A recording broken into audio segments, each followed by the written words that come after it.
All right. Let's see. So I'm going to go ahead and turn things over to Jaron. As you guys probably already know, he is the most popular creator on YouTube. He is the most loved creator on YouTube right now. He's getting zero hate. Jaron, how's it going? All right, doing awesome. Thank you. No, the trip was awesome. I can't wait to have a 10-year reunion. If someone's going to buy me my way, then I'll definitely be down for that. But no, it was a good time. And I guess since getting back, the most surprising thing has just been what I've seen from other people, I guess, more than what I've seen from myself. I think that I've done what you should do, which is just be honest and to, report exactly what you saw is what I promised to do. So to see other people, there's like sayings of how do you know your true friends, or how do you know when you have, how do you know if a friend's true? And, when I look at it through that lens, it's been quite interesting, to say, for a lack of a better word. It's just been surprising. People that I thought that I would kind of know for life, or that would be friends for life, they must feel differently, or they must think that, I think one of the things that they say is like accepting, if somebody's a real friend and they're accepting of you, no matter your beliefs, no matter your, and there's no part of me that thought, oh, if I change my beliefs, then I'm not going to be accepted by these people, or that I thought were friends, right? I can understand if somebody I've never met you and you just watch, my channel occasionally, but people that I've met in person and people that know who I am, that's been the most surprising thing. So besides that, it's been great to kind of get to know all you guys, and that's about it for me. Awesome. I want to plug Jaron's new show, Friday Unplugged, which is every Friday. I've actually been watching his shows, and they're entertaining. They're actually educational, and I've been really enjoying it. He has been filming SpaceX launches that are in California, because he lives in California. So that's been cool to watch.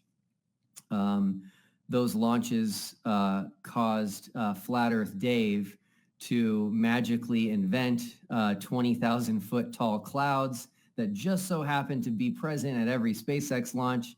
But if that doesn't make sense, you can go ahead and just watch Jaron's videos.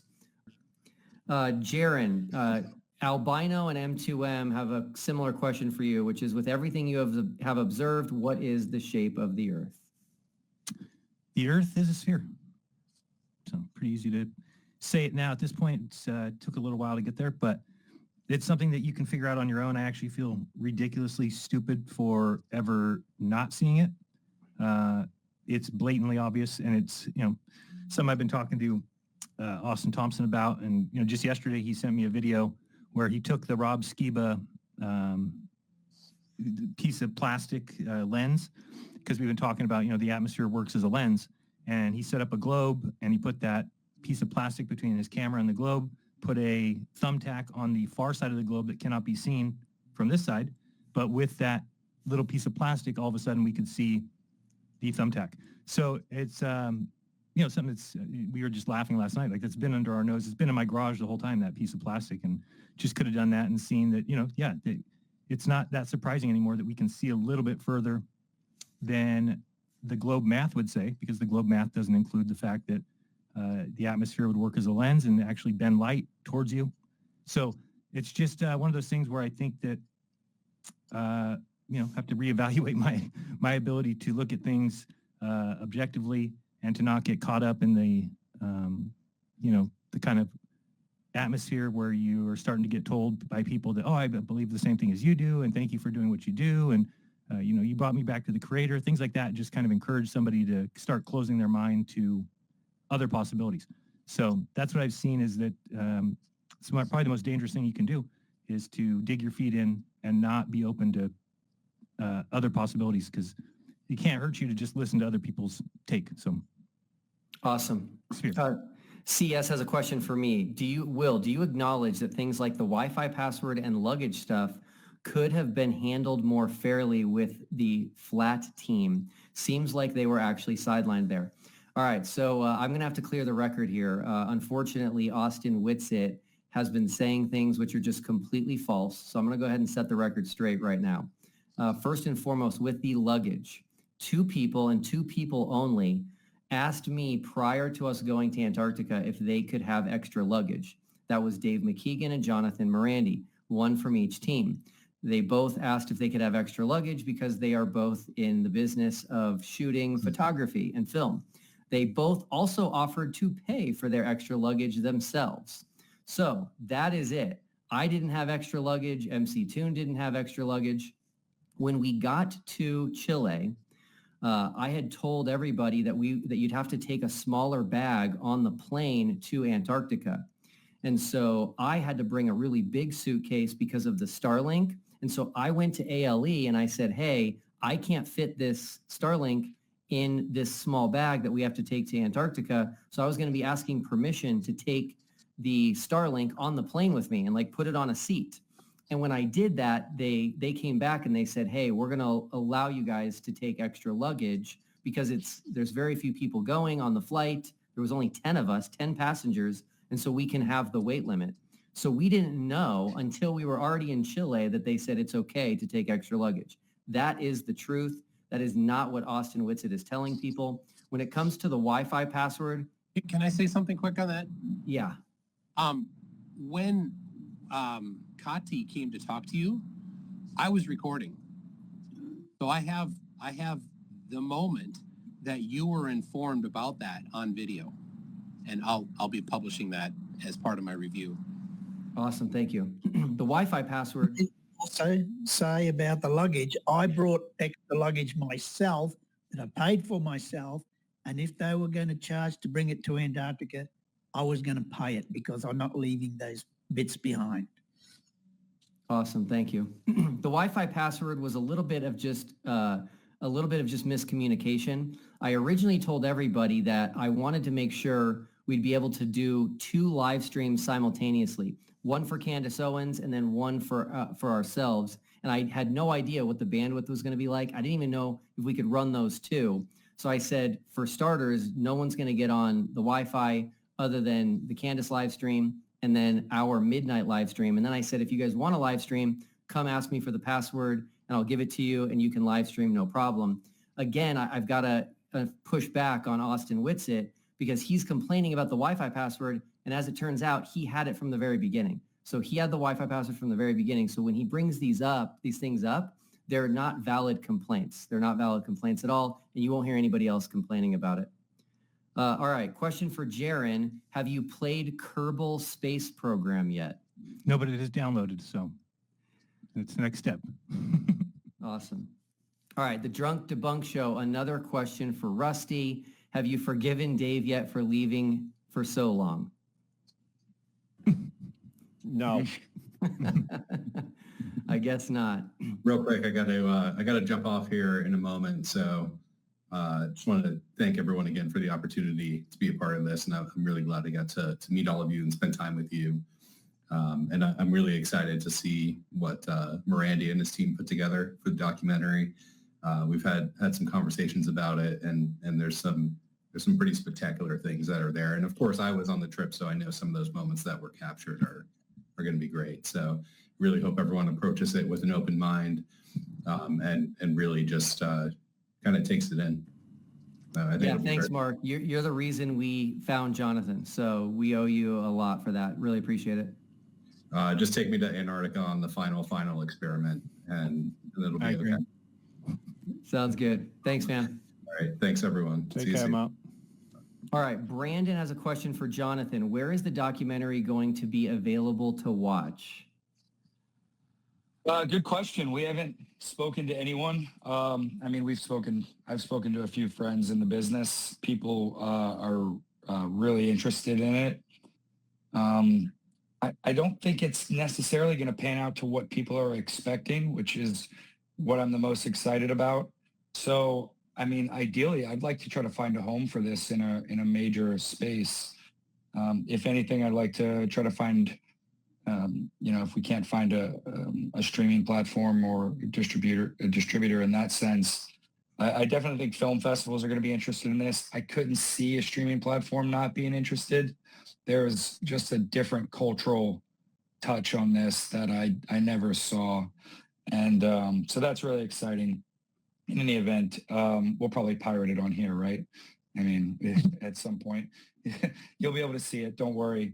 I'm joking, but yeah, I think we'll find a good place for it for sure. And we'll make some announcements on this channel. We'll definitely drop some trailers sooner than later on that stuff because, like I said, we've already been kind of experimenting with some little teases and just really trying to figure out how the best approach to marketing it will be. Cool. DP Debunks asks me, was the final experiment about the 24-hour sun, or was the real experiment to get and see the exact reaction we've had from the flat earth community? A lot of people have speculated that it was about the reaction. That is 100% false. The final experiment was only about the 24-hour sun. I did not have the experience in the community to anticipate things like this. I didn't even really know that many people on the globe side, on the debunking side. My friend Wendy, who is a flat earther, she turned me on to Flat Earth Dave and Eric Dubé. So I watched tons of Flat Earth Dave videos, tons of Eric Dubé videos, and that is how I came up with the final experiment, was listening to those two guys who both said there is no 24-hour sun in Antarctica ever, and that a 24-hour sun is not possible on a flat Earth, and that a 24-hour sun would prove the globe. When I heard that, I knew that's what we got to do. Monkey has Can I say something real quick? I was in a live stream some time back with Flat Earth Dave, and we had a great conversation, real cordial. He was going to get me an email, a list of some things. Maybe some of you heard it, but if anybody communicates with him, with Dave, just let him know I'm still looking forward to that, and we're getting close to the end of this thing here with the doc, so sooner than later. Okay, awesome. Question for Jaron from Monkey Cat Pat. Can you explain how it feels to be an ex-flat earther? Do you feel like you escaped out of a cult?